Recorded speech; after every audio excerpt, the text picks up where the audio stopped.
I think We're I would right here. think it will. Perfect. All right. Right on time. Right on time. It's 5 o'clock, and we'll start with the Pledge of Allegiance. I pledge Allegiance to the flag of the United States of America and to the republic for which it stands, one nation, under God, indivisible, with liberty and justice for all. Okay. At this time, I would open it up to anybody in the public who would like to make public comment. Sure. I'm really curious about the board member code of ethics. I've looked at the two comparisons, and the wording is fairly similar. And I'd probably quote a person that was on the ad hoc committee, one of the committee members, that says, if there isn't a problem, why are we fixing it? And the sentences and the statements basically say the same thing, just reworded. So not really sure why we're going about it. So just if someone could explain that, that'd be great. And would love to know what has changed from January of this year for the earned paid leave, since it was just done in January of 2024.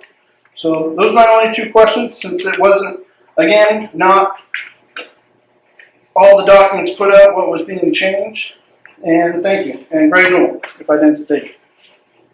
Any other public comment? Yeah, as somebody that's got a motto of if it ain't broke, don't fix it. Our code of ethics is broke, so please fix it. Not sure how. Thank you, Mr. Benziano. Stephanie. Hi. So I have a few things that I want to talk about with regards to the Code of Ethics. It's very near and dear to my heart. Some of you may or may not know that I'd actually asked the Charter Committee to review both the councils and the school committee. If we could put a Code of Ethics for both within our charter, because I think it's vital for the healthy functioning. So a few things that I had noticed when I reviewed it, to Greg's point about maybe some broken areas, just for feedback to consider. One is, it appears this Code of Ethics may have been initially written a while ago, and it doesn't make any mention of expectations with regards to social media. So I think that that might be an area that could be added and elaborated on. The other piece is, and these aren't in order, I apologize. In section R, it does not make reference to, it makes reference to state law, but it does not make reference to the Constitution or federal law, and I think it's vitally important that the Constitution be mentioned in there.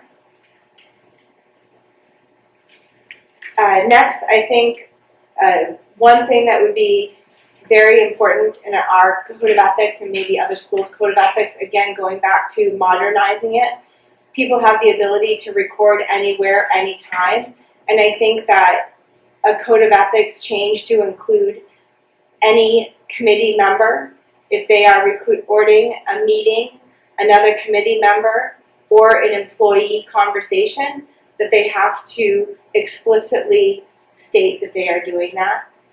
Again, we have phones now, anybody can be recording anywhere, anytime. So I think that that should be considered for our Code of Ethics.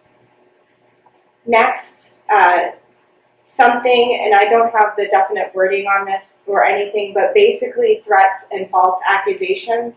I think it's hard to do business when you're receiving emails saying that you're gonna send your lawyer or you're gonna sue, or having those conversations, those threats made to you. It's very hard to do open and honest business. Not that anybody should not have the right to sue if something has gone bad.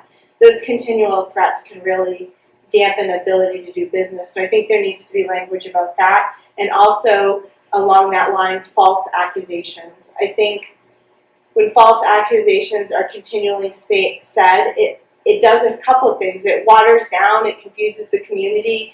It's hard to know, is this really breaking the law or is it not breaking the law? And when that's done repeatedly, people don't know who to believe, what to believe, and it makes it very hard to do business. I have three other things. One is, I think there should be language in here about if you're obstructing the committee's ability to do business, if you're not following Robert's Rule of Order, if you're not following the chair, if you're not following the agenda, I think that that should also be some language in here, because your primary purpose as an organization is to represent our community, and those meetings are the valuable time for you to do that. So I think it's very important to consider if somebody's obstructing the ability to do business. My last two things is, one, I think there needs to be teeth, so there needs to be a penalty that goes along with this, and maybe this is in another section of the bylaws. If it is, maybe it can be, somebody can articulate that at a future meeting or something. And then second,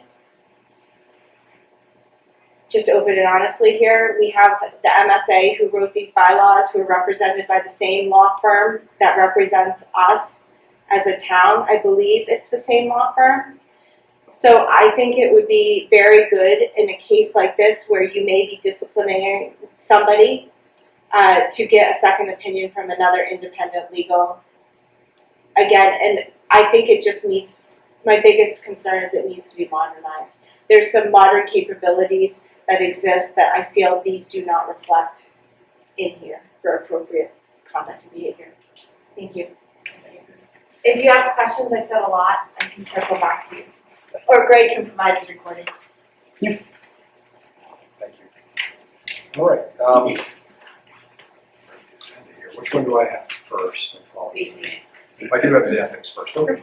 So obviously, we have the BCA member code of ethics, and I would direct your attention to the sample policy, and I would really open it up to you all. This is a policy that you operate by, and so I'd love to get your feedback on some of the comments, but then obviously just looking at, there's not a lot of difference between the sample and what we had in 06, but I would agree with both the public comments that there is brokenness in this ethics policy, and that I think it also lacks modernization, and it doesn't account for things like recordings and things like that. So I'd love to get some feedback on where we'd like to go with this policy, and I would have no issue also seeking a second legal opinion also whatever we decide to do before bringing it forward to make sure it's copacetic.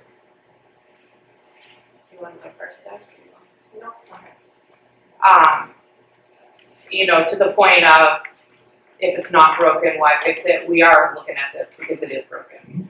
I have concerns of, will not make any I will not make disparaging remarks in or out of board meetings about other members of the board or their opinions. Of course, I'm reading it from the MSMA. I don't really think we need to spell out including social media. I do think that we should, but at the end of the day, we're just not collaborating in that sense, and I think there's a lot of opportunity to hold us all accountable to that and what the next steps would be, what that looks like. And I guess I would defer to us to really look into that, because I love what Danielle said. I feel that the town should have something like this too, but that's them. Let's focus on what we control, which is us, and we set the standard by making sure that we're abiding by these. And that's why I think it's important to look at it.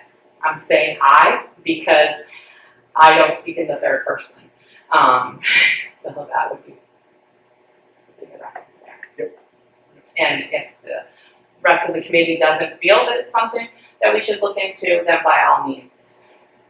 But I didn't hear anything at the last committee meeting when we brought it up. Some of the things that I like from Deb, I'm sorry, you want to? No, go ahead. Obviously, I have a vested interest in seeing the next superintendent be successful in the position, but also future employees of the district. And I am very concerned about letter I. I will not criticize employees publicly, but will make such criticism to the superintendent for investigation and action if necessary. And I frankly think that should include the superintendent. The superintendent should not be criticized, and administrators should not be criticized publicly by a school committee member. I understand that individuals in the public may, and that's obviously within their right, as long as they're not doing it at a public meeting and announcing their title. But that it is critical that the public employees not be criticized by school committee members. That's just not, it's not acceptable. And that, I think that also should be very specific to, and on social media. Because I think that's where some of these things slip in. It's like, oh, we're not in a board meeting. It seems like that's the mentality. I can say whatever I want on the platform.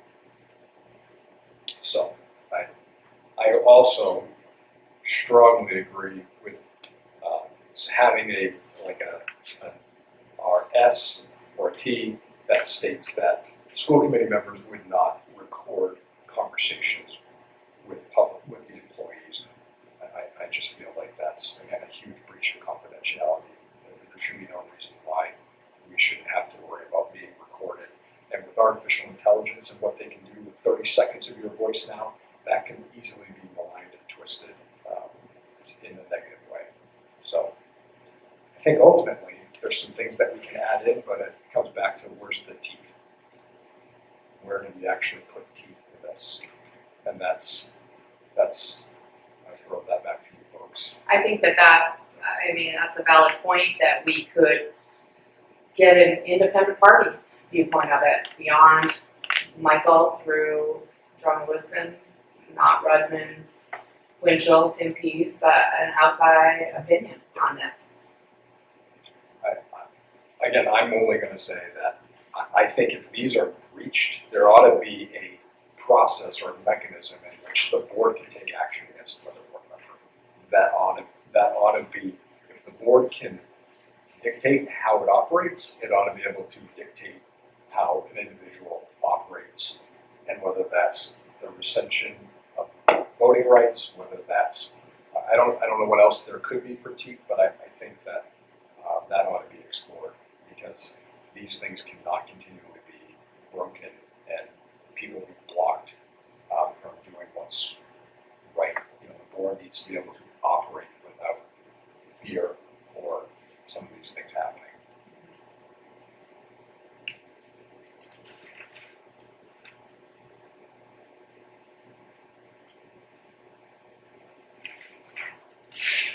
So is that something that you would like me to pursue, is an independent view of what the potential teeth could be to a violation of these ethics?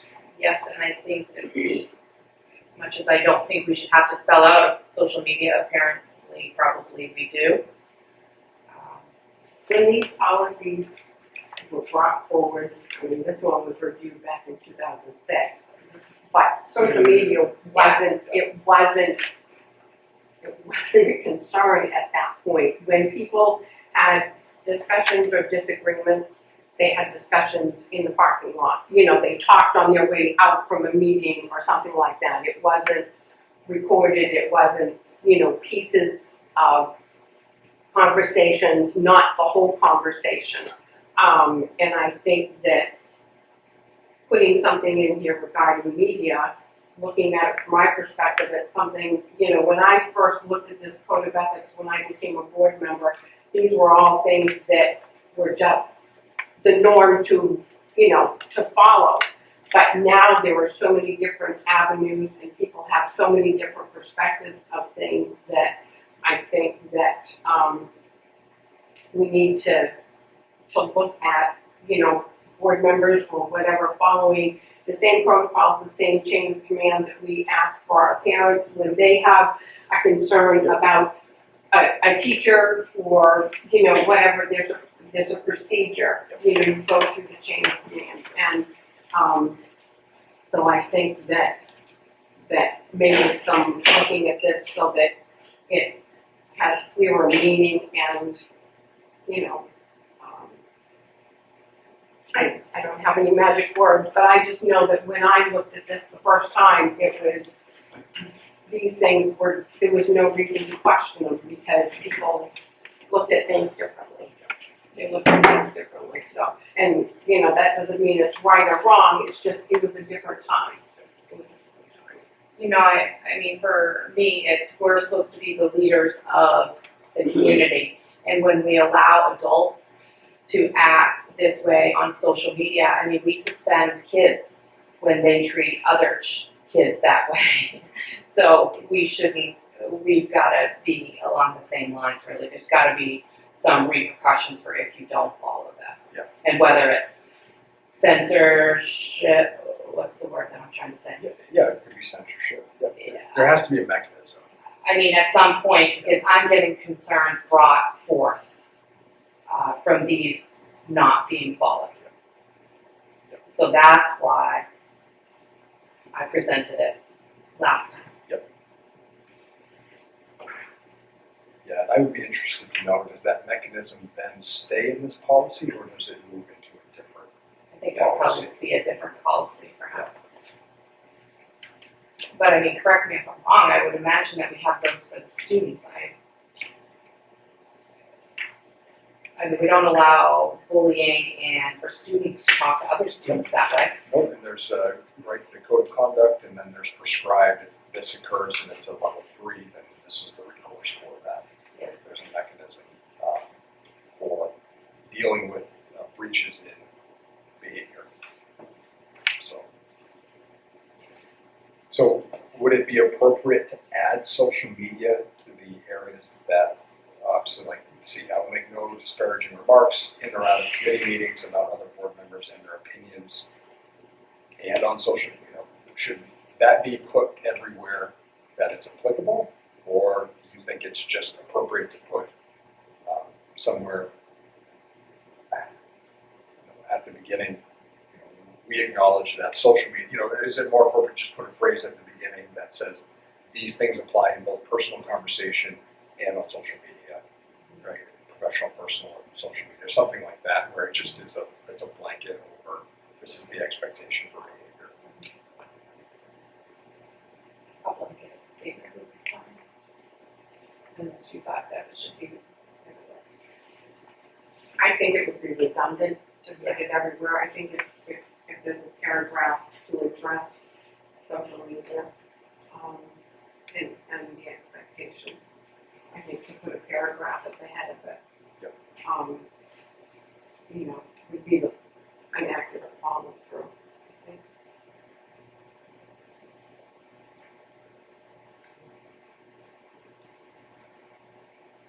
And then would it be appropriate to add in an S to discuss the recording, a community member?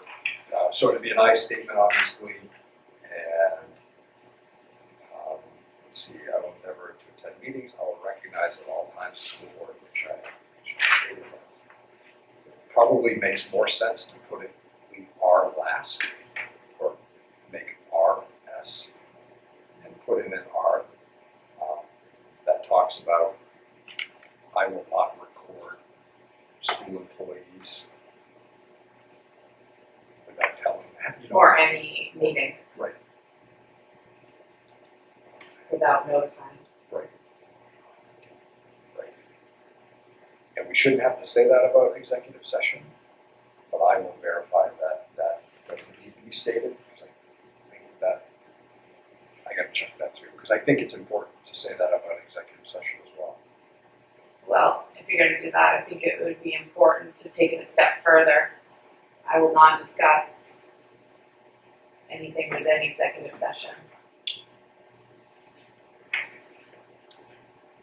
Yeah, I would recommend we put that in L. I will not discuss the confidential business of the board, including executive sessions. And, for committee, in my home, street, office, place, etc. Or on social media.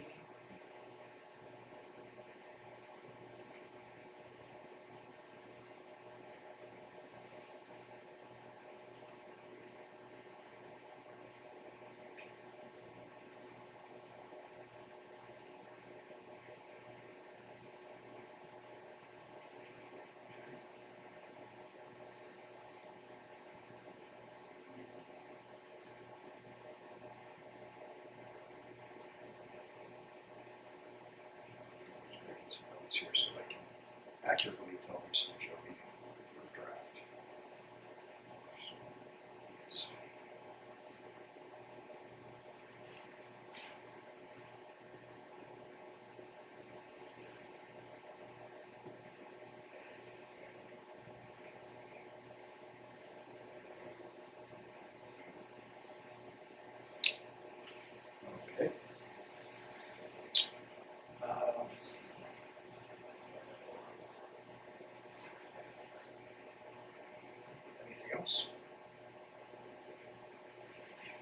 So once you come up with the draft, can we then get that outside with the pending opinion? Yep. So that may come forth in July. Yeah, it depends on how quick I can get that review and turned around for June 3rd. So Yeah, so probably July. it's more likely July, but That doesn't mean that we couldn't get a first reading for June so that we could get other input from everyone. And that way, if you're still waiting for the outside opinion, at least the discussion can happen Right. before, Right. knowing that there's gonna be more discussion once that opinion comes, but at least that would put it on the table for a first reading. yeah. And it would also give me the opportunity to say, so here were some of the discussion points and concerns. And can you factor these in while you're reviewing this? Give them an opportunity to hear that side of the conversation. And I will ask about a mechanism for dealing with this and how the board should go about the process.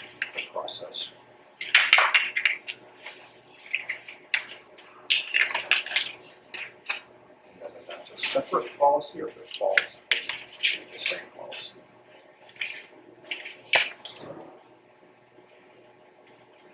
Okay. Anything else?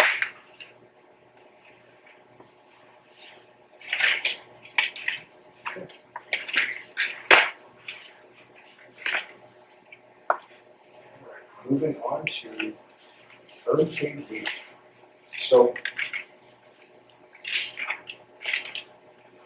one of the things that has come up in the last couple of weeks, as you know, per unpaid leave policy, you have to accumulate a certain amount of calendar days. And so when this went into effect at the beginning of the year, we didn't anticipate some of the things that this would trigger. We are now coming into that season. And specifically, we do have several employees that are not unionized. We have a lot of hourly employees as well, and specifically including substitutes. So one of the things that we need to put into our policy is we need to have a statement regarding earned paid leave has no cash value. So we need to make sure that we state that. We obviously, under D, separation for employment, have earned paid leave will not be paid out upon separation. It may not be used to extend an employee's employment beyond the last day actually worked. So that's an important piece. So I would recommend that we put a no cash value sentence under C, carryover. I think that it fits nicely in carryover because they don't actually have cash value. Because then that leads you into separation from employment. I'm looking puzzled because the only thing that I'm thinking is I don't think that we can bring this back for June. I thought I have to look at the policy. I think it's 6 months before it can come back. I could very well be wrong and I can look it up, but I'm pretty sure it's 6 months for this one too.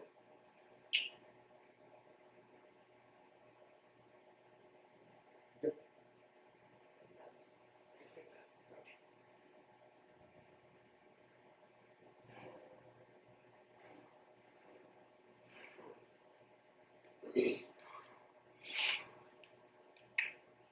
might not be able to find it right away, but I do think it's 6 months because I remember looking at it.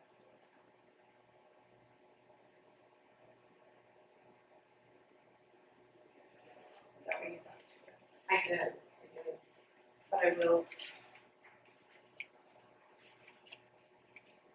I don't have this memorized, so I'll have to look it up in a second here, but, Michael, one thing that I was thinking that we should definitely probably do is we've got to look up the policies around hiring the superintendent. I can't remember what they were.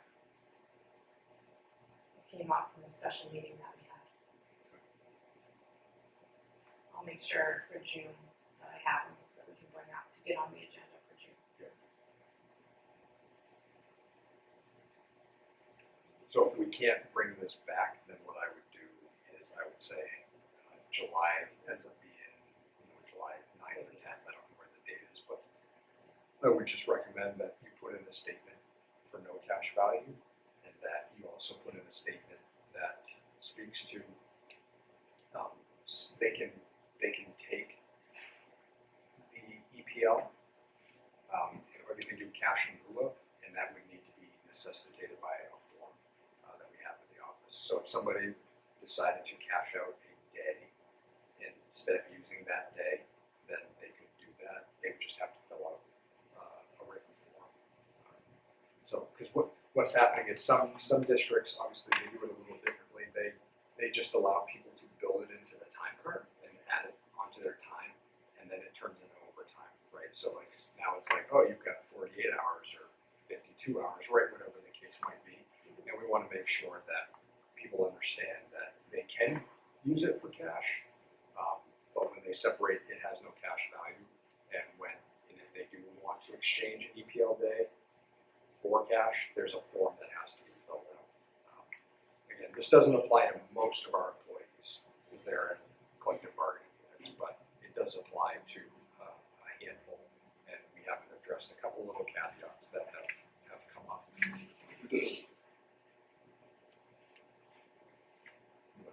Yeah, I can't find it, I'm almost positive it's Yeah, 6 months. I really think it is. I was hoping it was. I know. I think it is.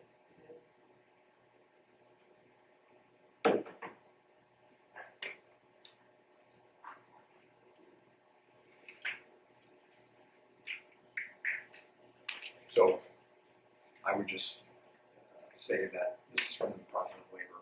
I would say the school district allows an employee to receive cash in lieu of actually taking time off because at the discretion of the employer. However, the employer of the school district will not mandate that the employee take cash rather than accrued pay leave. So they can take the cash, but we can't force them to take the cash if they would rather have the time. So that's from the Department of Labor, and I think that language definitely needs to be embedded into this policy.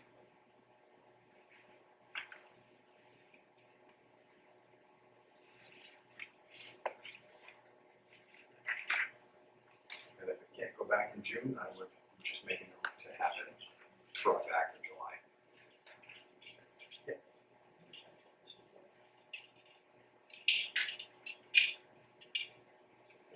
Over there. Just Robinson.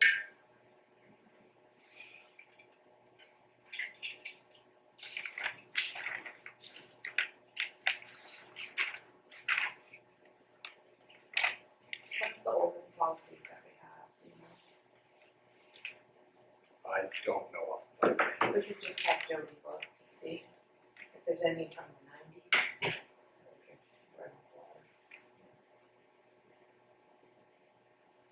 Or even the 80s.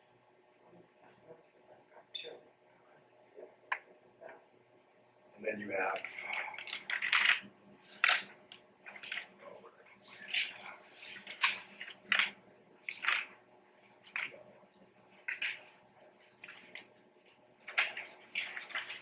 And then you have second reading.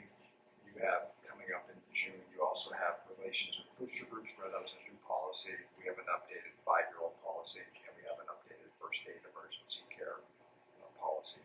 So you have those three also going forward in June for second reading. I don't believe there was any major concerns with any of those policies from the school committee, if I remember the meeting correctly. So those will be going forward. June.